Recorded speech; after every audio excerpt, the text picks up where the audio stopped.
Hello, friend. Don't look behind you while I'm telling you a story. Story 1. I live in Presidio, a small town on the Texas border, right by the Rio Grande. Not many people live here, mostly folks of Mexican descent who've settled for generations, and a few aging Americans living with the remnants of time and war. My house is about a kilometer from the river, far enough to avoid floods, close enough to hear the wind rising off the water at night. That cold kind of wind people around here like to say doesn't come from nature. My name is David, 62 years old, living alone. I used to be a border patrol officer, took early retirement after an incident I don't talk about anymore. Now I live off benefits, grow a few rows of scallions, keep an old dog named Billy, and this part isn't on any record. I'm often called to clean up the dead bodies that wash in from the other side. People die crossing the Bravo all year round. All kinds. Some get swept away by the current, some get shot, some try to sneak across at night and drown from exhaustion. The bodies don't drift far. The Bravo's water is still and heavy. It holds everything. Sometimes the corpses float up to a stretch of riverbank near my house. The local authorities don't like getting too involved, so they call me. I've got a boat, ropes, and I know how to bring up the dead without stirring up paperwork. They pay me in cash, off the books. Everyone turns a blind eye to how often it happens. Last May, I started noticing something strange. It was a night like any other. I heard soft waves brushing against the shore. Not loud, just like the sound of someone stepping in water. I walked out to the porch and shone my flashlight toward the river.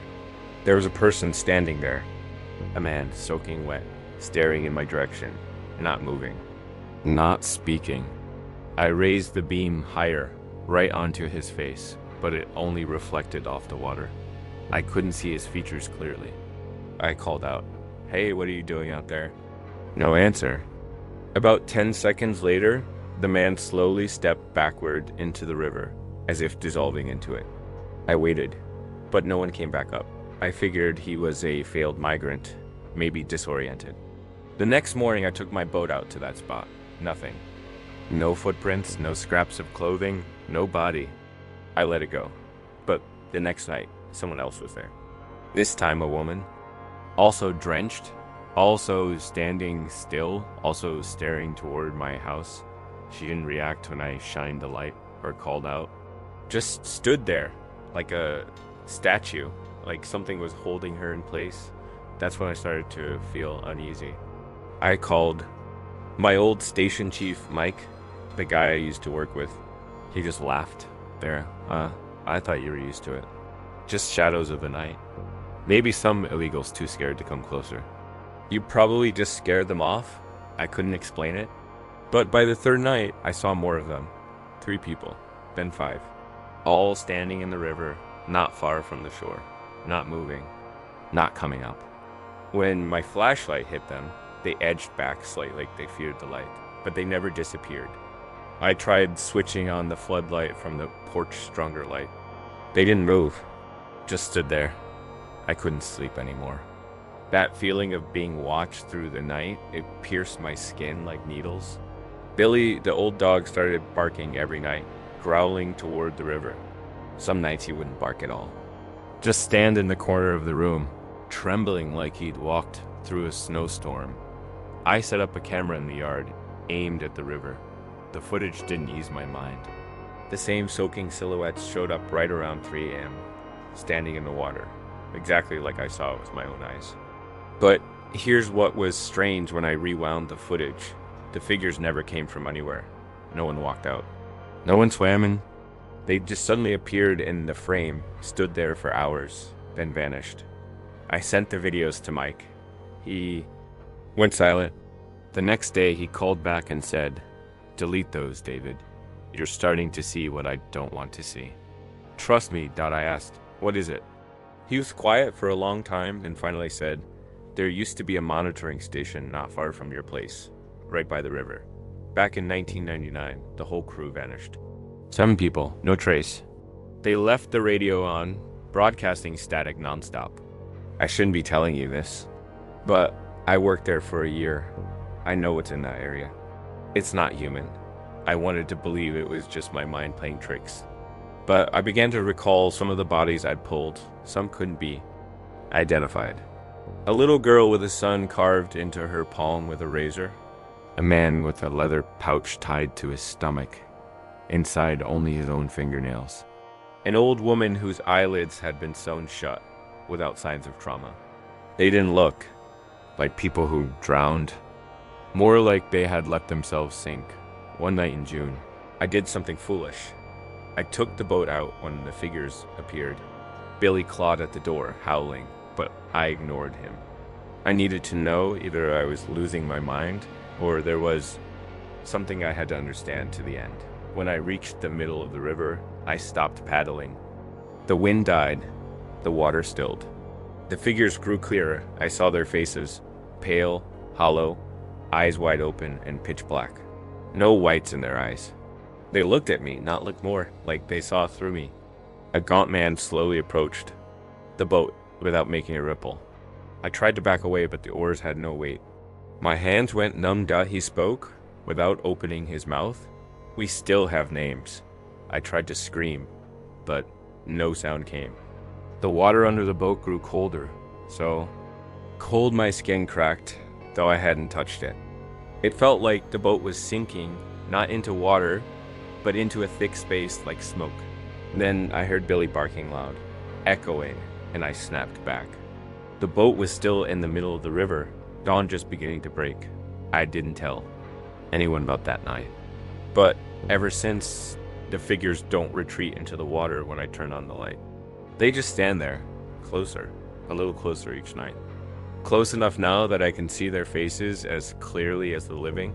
Asterisk I started setting up the folding chair right on the front porch, every night from dusk until well past midnight. Just sitting there, a cup of cold coffee in hand, staring straight toward the river, not out of curiosity anymore. But because I knew they were still there, every night, closer and closer, so close that if I happened to fall asleep, I feared I'd wake up to footprints imprinted in the dirt at the bottom of the steps. Billy didn't bark anymore. He just lay at my feet, head resting on his paws, eyes half open, but his pupils flickering. The boy, no, the dog, he understood. What was out there wasn't a stray or a border crosser. He couldn't smell anything, but he was terrified like he'd been beaten. Once, when one of the people standing in the water moved close to the bank, Dilly whimpered and pissed himself under his belly. He had never done that before. One night in early July, I stayed up until nearly 4 a.m., eyes heavy with sleep. I couldn't see clearly anymore, but I kept staring at the river like if I looked away for even a second, they'd step into the house. And right at that moment, the instant my eyelids dropped, I heard the knocking. 3 knocks. Not loud. Not hurried. Not like someone seeking help. A slow, steady, exactly 3 times against the wooden door. I didn't turn around immediately. I looked at Billy instead. At some point, he had stood up, tail tucked between his legs, growling low like he was weeping. Then I turned my head back. No one was at the door. But the door, which I clearly remembered, locking, was open a few inches. There was no wind. The porch light was still on. No footprints, no steps. Just the door, ajar, and that smell. The stench of rotting moss and the skin of someone soaked too long in water drifting into my home like it came from just outside. I stood up, shut the door, locked all 3 bolts, then taped over every crack along the frame. I didn't trust locks anymore. I only knew that if there was a gap, they could get through. I didn't leave the house for the next 2 weeks. No trips to the store, no post office. I ordered groceries for delivery, but told them to leave the bags at the gate, not to come close. I didn't want anyone involved. No one should come near me right now. But that Saturday morning, someone came. It was Teresa, the Mexican girl who lived about half a mile away. She usually brought me vegetables in the summer because her family grew plenty. I had told her I wasn't taking visitors, but she still showed up. Knocked on the back door, holding a bag of tomatoes and 2 purple onions. I opened the door just a crack. Didn't invite her in, but she didn't need an invitation. She slipped inside, placed the bag on the table, and said, "You need someone?" to talk to, David. Your eyes look like you're not here anymore." I was about to send her away. But then I asked, "Have you ever seen someone standing in the river?" She didn't answer right away. Just stared at me, then slowly nodded double quotes. "Yes, they stand there." But I never looked closely. My mother once told me, "What you don't name can't claim you." I asked again, "Thing?" "Yes. In Mexico, we call them los cuidados, the ones who are held back. No one knows exactly who they are, but my mom said they're the souls who died trying to cross the border, who never made it. They can't get into heaven, and they can't return home. They stay stuck at the border, standing in the water, waiting for someone to remember their name so they can pass over." That voice from the shadow the other night echoed in my head. We still have names. I asked, "Have you ever heard of anyone being visited by them?" She nodded, told me about an old man named Marco who lived near Piedras Negras. He used to recover bodies from the river, just like me, and after a while he lost all his memory. Forgot his name, forgot his house, forgot everyone. He just stood by the river each night, whispering names no one recognized. Then he vanished, left nothing behind. I asked her one last question. If they still have names, can we call them? She shook her head, her face going hard. "Don't. If you call them, they'll hear you. And they'll know you know they're there." 3 days later, my porch camera recorded a video I have never dared to watch again. I had fallen asleep on the chair outside, eyes closed. Billy was lying beside me.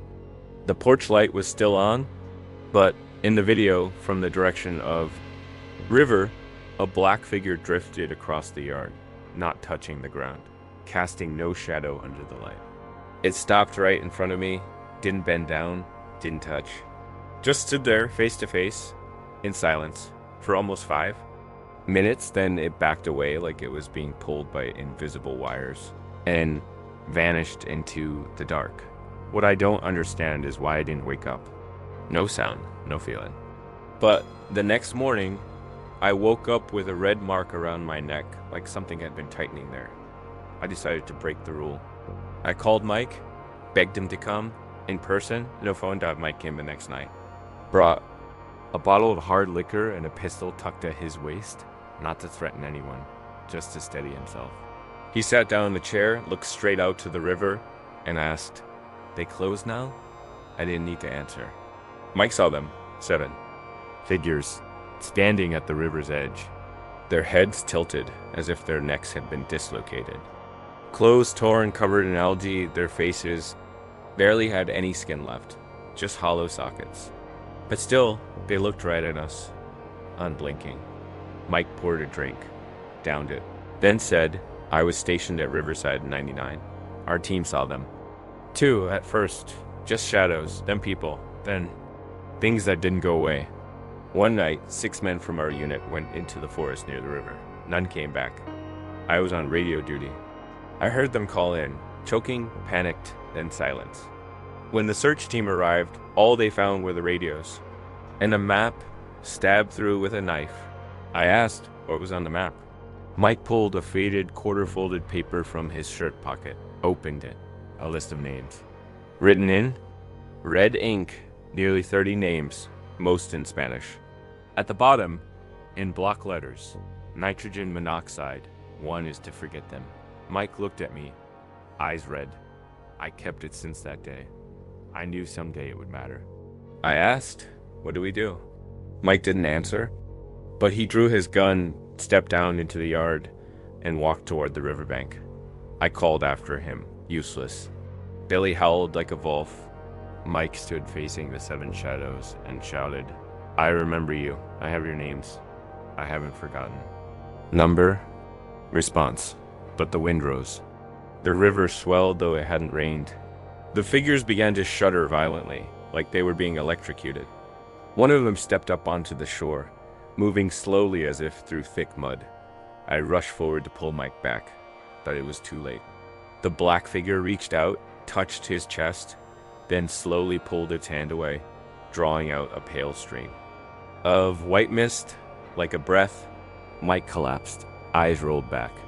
The shadow inhaled the mist, then vanished instantly. Taking the remaining 6 with it, no one was left. Mike lay unconscious, but still breathing. 3 days later, Mike woke up. Didn't remember anything. Didn't know who I was. Didn't know why he was in my house. The list of names gone from his pocket. No one had touched it. I walked him to his car, drove him back to town. He left without looking back. As if what remained inside him now is just a shell. Since that day, I haven't seen the ones who stood in the water. No one at the river's edge. No shadows, no knocks, no chill. But I know deep under there, they haven't left. They're just waiting for someone to remember their names so they can trade it for something like life again. Story 2. Back then, I was working the Arizona border at an old observation post called Station 43. It sat between two cracked rock hills, nearly 30 miles from the nearest town, in a scorched land full of snake bones, wind-blown sand, and low shrubs. I didn't choose the place. I was assigned there due to a staff shortage. After an unexplained incident caused the entire previous shift to abandon the station in the middle of the night.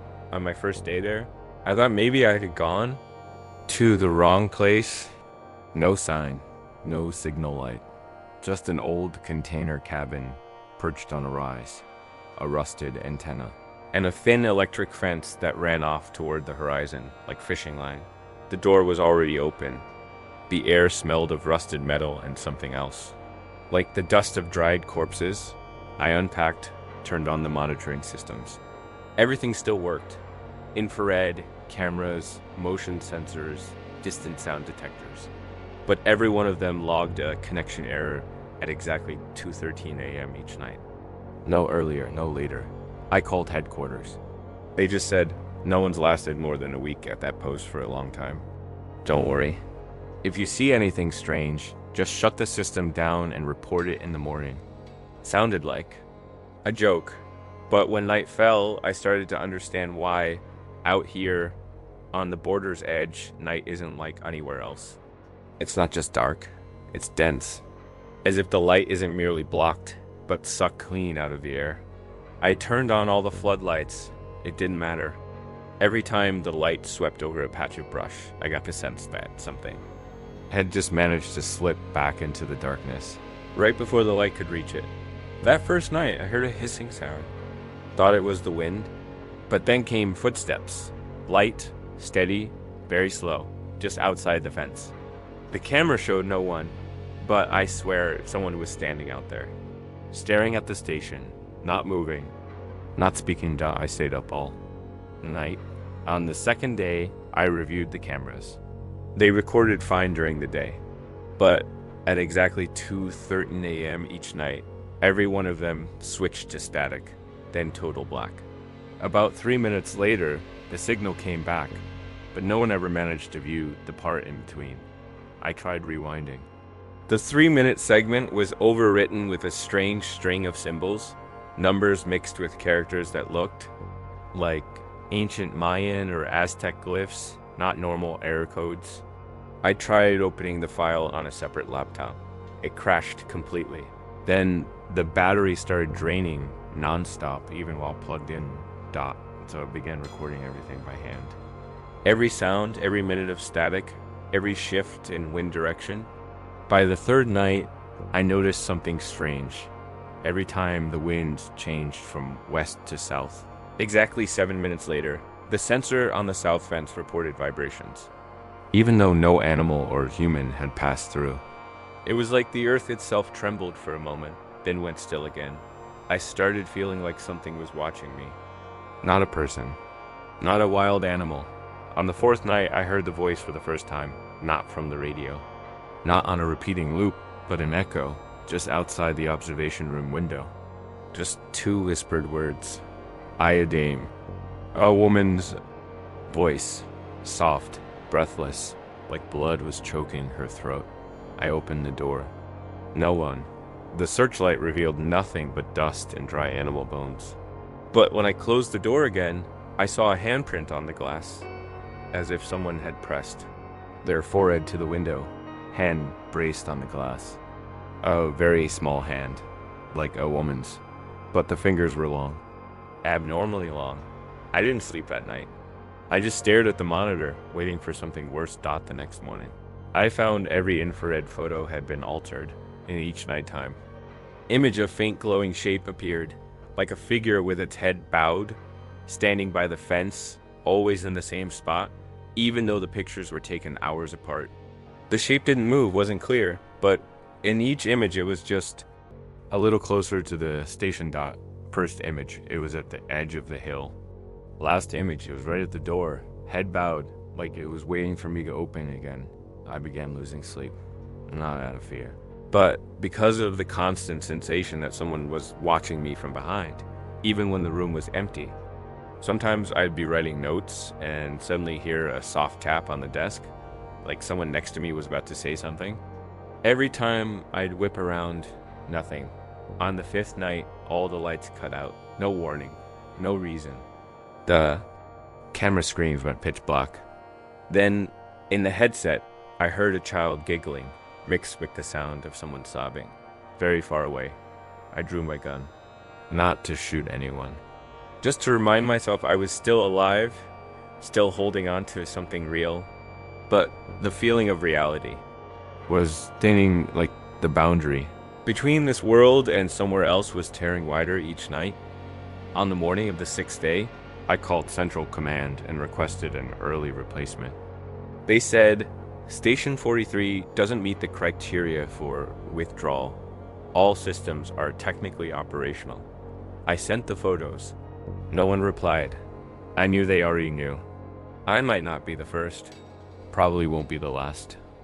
That night, I packed to leave, but something held me back, not curiosity. It was the feeling that if I left now, something would follow me and never let go. So I stayed 2 more nights and began recording everything and writing in voice with my own eyes, so that if I never came out, at least someone would know that someone had seen it. For real? Asterisk, I stayed at Station 43 2 more days. I should have just handed over to the new team and left, but a part of me refused to withdraw. Not out of bravery, but because I knew that if I left without understanding what I had seen, I would never sleep peacefully again. The following night, I took a flashlight out to the southern fence line, the place where the thermal camera had captured that strange heat signature the night before. I didn't report to Central, didn't call for backup. I only brought a flashlight, a .38 revolver, and a small voice recorder in my chest pocket. I walked along the fence for about half a mile. The air was stifling, moonless, the wind rustling through low shrubs, but it was silent. So silent that when I stopped, I could hear my own heartbeat. Exactly 11:37 p.m. I remember because the recorder was still running. I heard the snap of a branch on the other side of the fence. Swept the flashlight around. Nothing, and another snap. Closer. Then a sharp, labored breath, like someone who had just run very far, very fast, and was now crouching behind the brush just a few feet away. I called out, "Border Patrol, who's there?" No answer, but I heard a faint whisper, "Iodame." I flinched. A woman's voice, very weak, in pain, but clearly from the other side of the fence. I said again, more firmly, "If you need help, step into view where I can see you." I can call for medical. No one came out, but I heard something dragging across the ground. Then a figure appeared. Low to the ground, not standing. It was like someone with a broken back, crawling. I didn't know what it was until my flashlight caught its face, and I saw eyes with no eyelids. No whites, only darkness like pits. That thing crawling across. The dirt wore the face of a dead woman I had once recovered from the desert 3 years ago. I remembered clearly because I was the one who found her. Her hands still clutched a photo of a little girl. She had a broken crucifix on her neck, and on this thing's neck, that same broken crucifix dangled. I didn't scream. I froze. The flashlight slipped from my hand. I stood petrified like a statue, watching it crawl along the fence. As if trying to slip through the mesh, I stumbled back and ran. I don't remember how I ran, only that by the time I got back to the station. My chest burned, my throat was dry and raw. and my hand was still clenched around the gun I had never fired. I sent the recording to Central Command in El Paso without any explanation. Just a note. Listen from 11:37 to 11:39. An hour later, they called back. The voice on the line was trembling. Who added that audio? I asked what they meant. They said, in the recording, it wasn't just the whispered iodine. There was also a child's voice in clear English. Please let her through. She's still cold. Then the sound of wind howling, like someone scratching at a door from outside. I didn't report anything else. But I returned to that spot the next night, bringing an infrared camera and a motion detector. This time, no one spoke. No crawling, no whispers. Just a figure standing motionless among the trees. I took pictures, a whole sequence. When I got back and looked through them, all were empty except the last one. In that photo, among the trees, 13 people stood in a line, hand in hand, heads bowed, faceless. All 13 wore the same clothes I'd seen countless times on deceased migrants. Torn jeans, worn sweaters, some with frayed blankets draped around their necks. Each one had some detail I remembered from a corpse I had once handled over the years, as if they had returned not to cross the border, but to show they had never left. I told the story to Davis, a veteran who'd worked at Station 43 more than a decade earlier. He just looked at me for a moment, then told me another story. In 2008, a major storm knocked down a section of the border fence. For 3 consecutive nights, cameras recorded pale, white blurs gliding past, no shadows, not touching the ground. When a team went to inspect, they found nothing, but the ground at that location was nearly 15 degrees colder than the surrounding area. As if something dead and buried was still releasing cold from underneath. Davis ended with a single sentence. Story 3. I used to be a delivery driver for an ice distribution company in Del Rio, Texas, a small town near the Mexican border. Most people haven't even heard of it. Just a dusty place with nothing special, except a few liquor stores, rundown houses, and heat so dry your fingernails crack when you open your car door. I worked a night shift. I usually had to deliver to temporary outposts near the border. The farthest stop was Diablo Canyon, almost a 2-hour drive from the city. The road to it cuts through barren rock flats. No lights, no gas stations, no cell service. The area was once home to native tribes, then driven out by US troops in the 19th century. Later, people said migrants died there often from dehydration, losing their way, or something else nobody wanted to name. I never believed that stuff, until I had to make a delivery out there one night in June. They called me at 8 p.m. The night shift got canceled due to short staff, so I had to cover. The shipment was just a few crates of dry ice and bottled water for a makeshift checkpoint set up during a deep patrol campaign. I got the order, climbed into the cold truck, and headed west. The road was swallowed in red dust. No moon. Every time the tires crushed gravel, it sounded like I was driving over bones snapping. Brittle, like dry skeletons. I got there close to 11 p.m. No checkpoint in sight. No lights, no one to greet me. Just a makeshift shack with a flapping tarp roof and a military radio still on, sitting on a table. Static ... and something else. A strange sound like someone whispering through static, but not with words. More, like strained breathing coming from a swollen throat. I called out, no response. My headlights swept through the brush and I saw a military shirt hanging off a branch.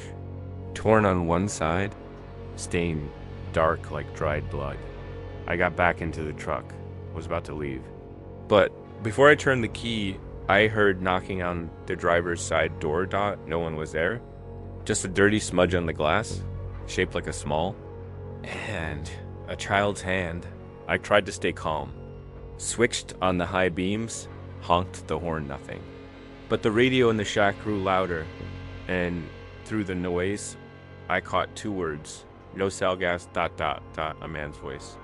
No doubt, but stretched out, distorted, like it was coming from a throat left hanging. I grabbed my flashlight, Figured I'd do one last check around the shack. Behind it, in the brush, I saw tire tracks, not truck tires. Light ones like a small military vehicle, but the tracks led straight into the canyon, and stopped. No turnaround. No footsteps. I followed the tracks down the rocky pass. No birds, no wind. No sound at all. Just a strange smell, part burnt meat, part damp earth, part rusted iron. I've passed by bodies shriveled up by desert heat before, but this smelled different. Heavier, like mold gripping your throat. At the end of the tire path, I found a pile of black ash. Something big had been burned, not wood. In the pile, I saw a piece of a gun strap and a half-melted name badge. I bent down, shining the light carefully. Under the ash, something caught the beam. It looked like teeth, not big. Small, like a child's, but the way they grew unnatural. 3, 4 teeth clustered together, sprouting from a jagged, curved bone. I ran back to the truck as I climbed in. The headlights cut out. The dashboard camera went black. The truck's radio switched on by itself, even though I hadn't touched it. And over the frequency, one single distorted recording looped. ... There's single quotes, something in the canyon, ... It's not human. It wears a patrol uniform. It doesn't eat flesh ... It eats souls ... That voice, I recognized it. It was the night shift supervisor who had called in the delivery. I knew his voice. I'd met him at the main station. But what made my skin crawl wasn't just what he said. It was the fact that this recording came through the internal transmission network, something only security personnel could access, and it clearly wasn't supposed to reach my truck. I spun the wheel around and floored the gas. But the road back was no longer the same. The tire tracks led me to a strange bend, not on any map. My headlights hit a figure standing in the middle of the road, a soldier facing away. I honked. No reaction. I rolled down the window and shouted. The man turned his head, but not his body. His neck twisted all the way around with a loud cracking sound. When his face fully turned, I saw. His eyes were hollow, no pupils, no sclera. Just gaping holes, dripping thin strands of blood. His mouth hung open, no tongue. And from it came a high-pitched child's laughter, stretched and slow, like a warped cassette. I floored it, drove straight through the thing. The truck bounced like I hit something solid. I didn't dare check the rear view. I just knew I had to get out before the road disappeared completely. I made it back to Del Rio just before sunrise, reported to the station. But according to the system, no delivery mission had been logged that night, no night shift, no supervisor. By the name, I knew. They told me to go home, said maybe I was overworked. I went home. But that night, the radio in my bedroom turned itself on even though I had taken the batteries out. And then, over the waves, the same old recording played again, ... It wears a patrol uniform. It doesn't eat flesh ... It eats souls ... Asterisk, I quit the next morning. No one believed what I said. They just looked at me like I'd had some kind of sleep-deprived breakdown. I don't blame them. If I were in their shoes, I wouldn't believe myself either. But there was one thing that wouldn't let me chalk it all up to a nightmare. The small handprint on my truck's window was still there. I couldn't wipe it off. That dust wasn't dirt, and it wasn't mud. It was like a mix of ash and peeling skin slimy, sticky, with a faint, acrid stench, like melted fingernails. I had the truck deep cleaned, then sold it the following week. Ever since then, I haven't driven west. No one can force me back to Diablo Canyon ... But it didn't end there ... in the second week after the incident. I started dreaming. At first, it was just radio static, like the recording from that night, looping endlessly in the dark. Then I began to dream about the border. But it wasn't the real one. In my dream, there were no fences, just a pale sand road stretching across a deep ravine, and on both sides, shadowy figures in uniform stood still, heads bowed, faceless. They lined up in silence, hundreds of them just waiting for what?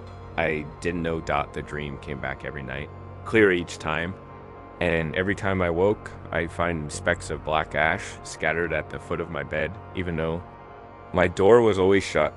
The burnt meat smell began to show up too faintly on my clothes, in my pillow, soaked into the walls. I tried air fresheners, changed the sheets, even got a new mattress. But it kept coming back always at 2:30 a.m.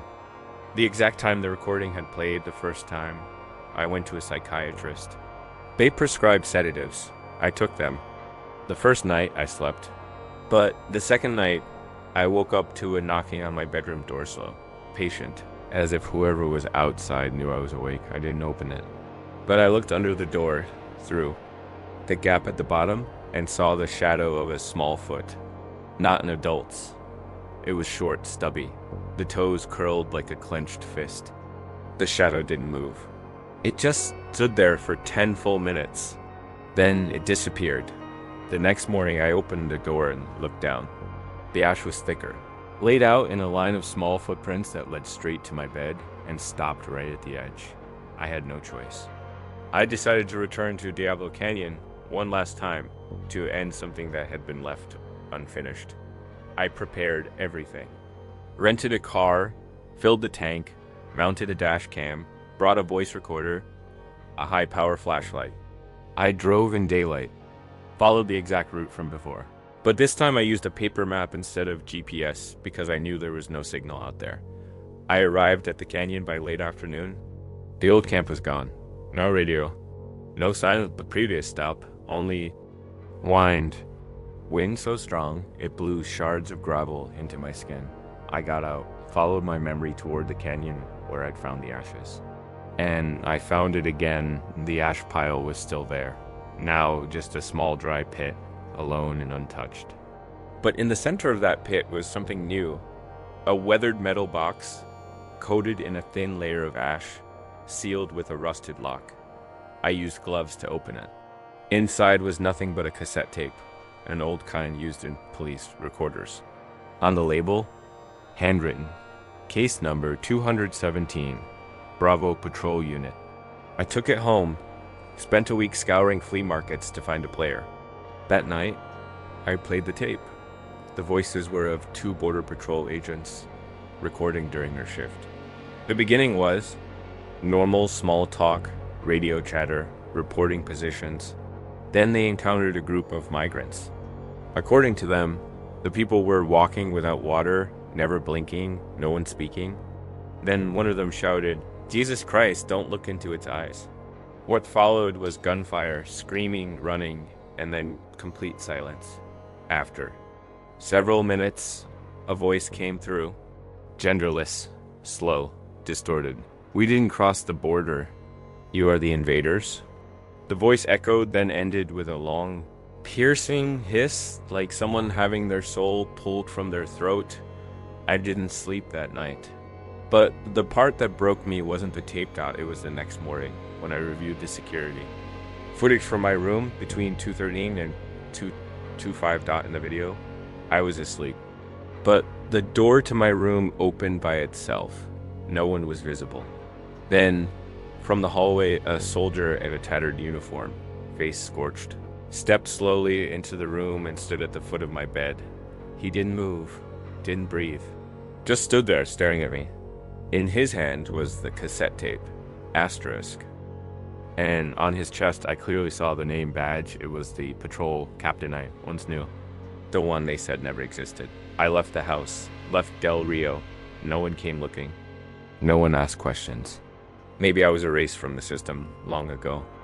I live in hiding now, under a new name, bouncing between towns, working off the books, staying invisible. But every year, on the anniversary of the day, I return to that canyon. I hear that recording again somewhere near me, in the radio of a stranger's car, on a diner speaker. Once, even through a kid's old walkie-talkie in the park dot, I know they're still watching me.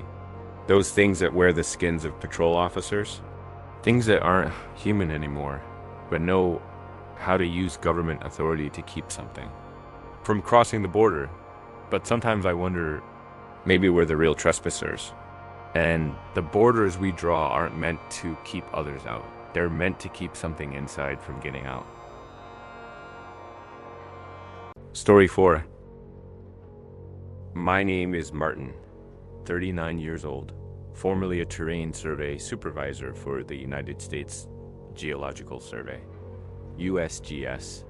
The area one was assigned to was near Cerro Gordo Mountain, about 40 miles north of El Paso, right along the border with Mexico, near a barren, desolate stretch of rocky mountains that almost no one ever visited.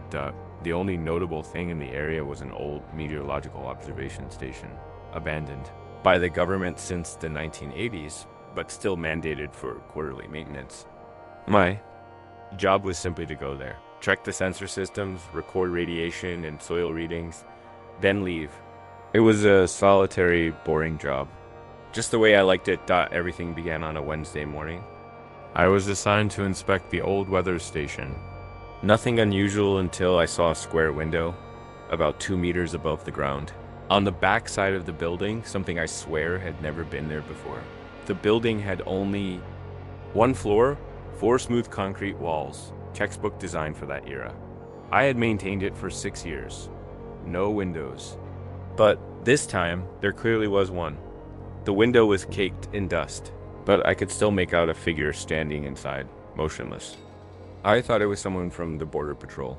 But when I circled around to the front door, the room was empty. No one was there. I checked the entire interior, no access to an upper or lower level. But from the outside, the window was still there. The silhouette was still standing silently, looking out. I went back and reported to my supervisor. He gave a dry laugh, saying that the station had been sealed since 2001 and no one had been up there after me. I requested a team to re-inspect the site, but he declined, telling me not to waste time. That night, I dreamed of that window opening and something crawling out using both arms, no face, just wet skin and disproportionately large human ears. As if it was listening to everything, I woke in the middle of the night, drenched in sweat. My bedroom window was wide open, though I clearly remembered locking it. Red dust had blown all over the carpet the next day. I decided to go back to the weather station. No orders. I told no one. I arrived in the afternoon carrying a flashlight, a magnetometer, and an infrared thermal sensor tools I'd never needed before. There were no signs that anyone else had been there. I went around back. The window was still there, but this time no figure inside. I stood there staring, and something strange happened. Every piece of equipment I brought started to malfunction at once, gauges spinning wildly. The electric field recorder clicking repeatedly like a Geiger counter near a radiation source. I backed away. But the window suddenly started to fade like peeling paint, and then vanished right before my eyes. Just a smooth wall remained. No trace of any glass ever being there. I should have stopped. I knew that, but I couldn't. I was curious, obsessed, and above all, I felt indebted, like something inside had seen me, and it was waiting for me to come back.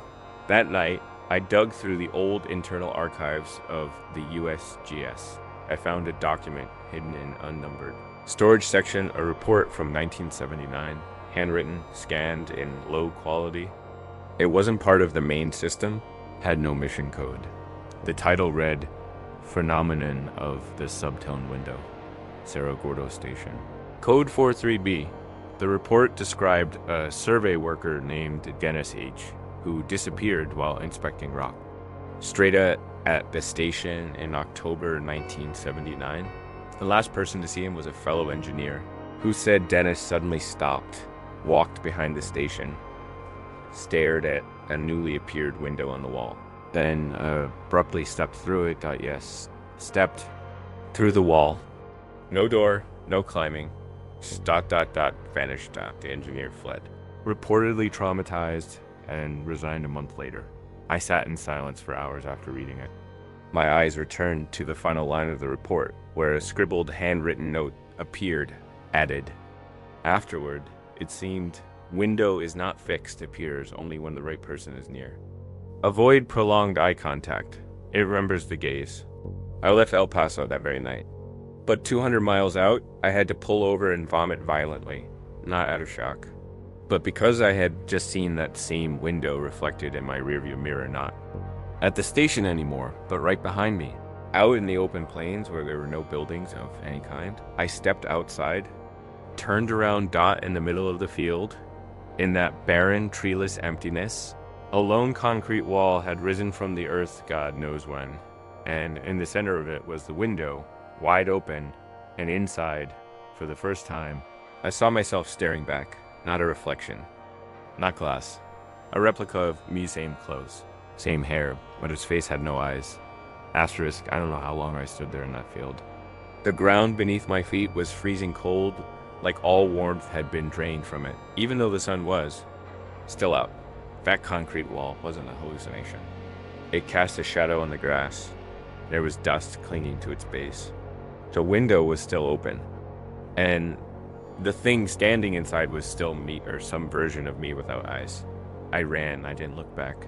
Every step sounded like crushing dry salt, brittle and sharp, stabbing up my spine. When I reached the car, I locked the doors and started the engine, but the electromagnetic warning lights flashed nonstop. The GPS screen glitched, showing only a single line in red text. The window is open. Going back is pointless. I had pulled the keys out, grabbed my flashlight, and walked in. The opposite direction. I didn't know what I was looking for, but I knew I had to do something. If I left, I'd never escape. It had seen me. And every time I closed my eyes, it would come closer. I crossed the barren field until dusk fell. The wind turned piercing, cold, and the smell of the soil shifted to that of rusted iron. I saw a thin crack in the ground, like a fractured foundation. Nearly 10 meters long, no wider than a hand. From within the crack, a faint green light pulsed, flickering like a chemical reaction. I leaned in.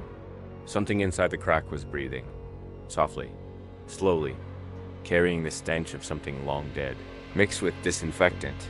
I leaned closer. Then I heard a tiny voice, very quiet, right behind my neck. Not the first time. You're the 14th. I snapped around. No one. But right then, I understood it. It wasn't that I was being watched. I was being remembered. I made my way back to the old weather station, this time in the dead of night. The sky was pitch black, no insects, no wind. I shone my flashlight at the rear wall of the station. The window had returned, and this time it was wide open. I stepped closer and looked inside. There was no duplicate of me anymore, but the room's floor had turned into a staircase descending underground something that clearly should not exist.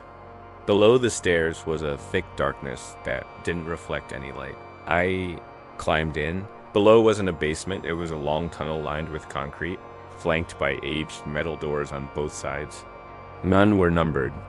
Each door had a tiny slit, like a peephole, and from those slits I could feel eyes watching my every step. I walked for nearly 15 minutes. At the end of the corridor, there was a monitoring room with reinforced glass, control panels, and a row of chairs with wrist restraints.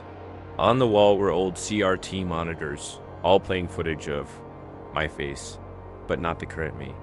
It was me in scenes I'd never lived through, lying on the floor, clawing the walls, sobbing, screaming, then slowly bursting into flames.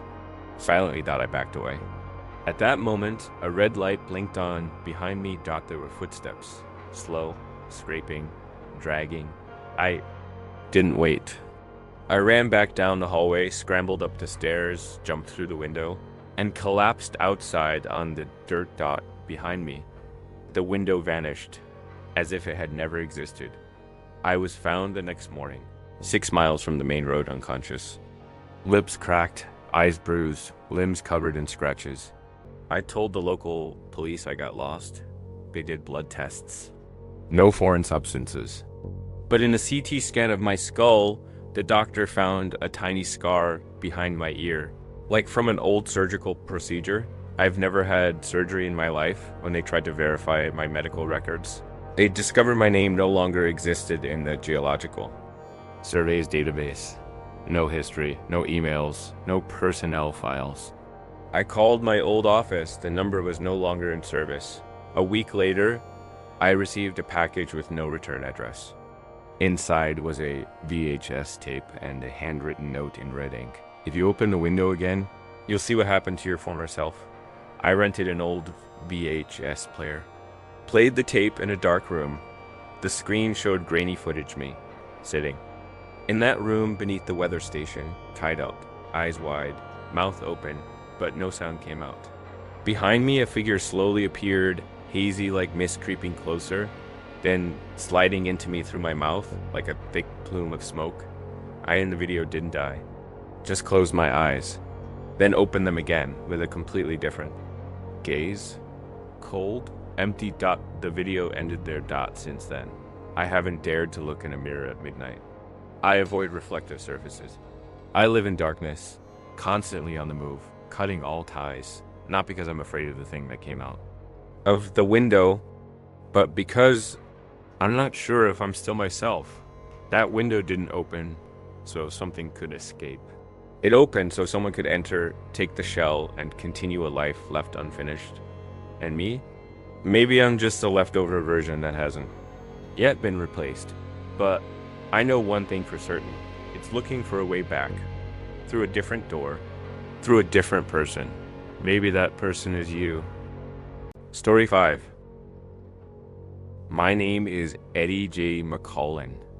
I used to be a truck driver transporting mining equipment along the Arizona-Mexico border. I'm not superstitious. I don't believe in ghosts. I've driven across hundreds of miles of desert through places where GPS stops working, where there's nothing but dust, rocks, and sunlight so harsh it feels like the sun is hanging just above your head. But what I'm about to tell you, if you can still sleep soundly after hearing it, then I believe you're not an ordinary person thought. It happened in April last year. I was hired to haul a container of technical equipment from Phoenix to Lukeville checkpoint near Oregon Pike Park. I'd driven this route many times, but that time, instead of taking the usual road, I was instructed to detour westward, down a side road I'd never seen on any map dot. At first, I thought it was some internal shortcut. The contract came from a big mining company, and those guys often had their own routes. That road stretched for about 12 miles, covered in red dust and gravel. No trees on either side, just dry cacti and dead grass. But what made me uneasy was that for the entire stretch, there wasn't a single tire track besides my own. There was no way it was an internal road. So why had they directed me there? Right then, the radio in the cab began to crackle, repeating a single sentence over and over. If you see your shadow walk away, hit the brakes. I thought it was a signal picked up from some station. But what kind of station only broadcasts? One sentence, repeatedly, and in my own voice. I opened the door and stepped out. The sky was starting to dim even though it was only 3:45 in the afternoon. The sun was still there, but the light felt drained thinner, colder, pale. I looked down at the ground and I had no shadow. I panicked and jumped back into the truck. But the radio had gone silent. All of electronics had shut off. The indicator lights didn't work. The screen was pitch black. I tried to start the engine, nothing. The world around me was deathly quiet. No wind, no birds, no insects. Just one thing, the sound of something scratching at the ground behind the container. I held my breath and stepped slowly toward the rear of the truck. There, on the cracked, dry earth, was metal door old, rusted, and dented like it had been buried underground for decades. The door was just large enough for one person to crawl through. No hinges, no stairs, no signs that it had ever been built. It was just there, as if the earth had opened up for no reason. I didn't touch it. But when I stared at it, the door creaked, open without a sound. Inside was total darkness. But I saw a shadow stepping out from within. Not hurried, not slow. It was my height, same body shape. But it walked off kilter, like its joints didn't align. Its head tilted slightly like someone who once broke their neck, but somehow kept living. I backed away, trembling. The shadow looked up, thought it was me, but with no eyes, no lip, just a face covered by stretched human skin, puffed out, breathing heavily. I ran toward the old road, but it was gone. Only a barren desert stretched to the horizon. No markers, no lights, no tire tracks. I screamed, but the sound was sucked in, like the air around me couldn't carry it. Only the crunch of sand under my feet could be heard, and the footsteps. Behind me matched mine exactly. Like the shadow was mimicking every move I made, every breath I took. Every time I stopped, it stopped too. But when I turned around, it was closer than before, though I never heard it approach. I collapsed to my knees, hopeless, trying to pray, but before I could open my mouth, a gale like a sandstorm tore through, flinging grit into the air, and from behind me, dozens of human arms reached out from beneath the earth, grabbing my legs, pulling me down. The sand was burning hot. My skin tore in patches as I was dragged. I flailed and my hand struck something, an old metal box, maybe a military radio. I gripped it and slammed the transmit button. A voice crackled. Out horse and raw. You've entered the nameless strip. Only one thing leaves. Choose, you or your shadow. I didn't understand. Then everything went black. I woke up in a field hospital near the Lukadol checkpoint. The doctor said, I was found unconscious in the middle of the desert by a patrol team 20 miles off the main road. No truck, no container, no tire tracks. I told them to check the map, the side road I'd taken. But there was no such road. They took me to the border patrol station to give a statement. On the security footage, I saw another man walk out from the area where I was found 3 hours before they rescued me. He wore clothes identical to mine. But when they tried to stop him, he turned to face the camera. His face had no eyes, only tight, stitched scars, and then he burst into flames right in front of everyone, leaving nothing behind but the smell of burning flesh and scorched sand. I quit driving after that, live under the radar now. But there's one thing I've never told anyone. I still have no shadow. Even under sunlight, even in the brightest glare, I cast no shadow dot, as if the old one had left. And now it's living, another life somewhere near you, under the lights, among the ordinary world, and that knows you'll never notice, until it's too late.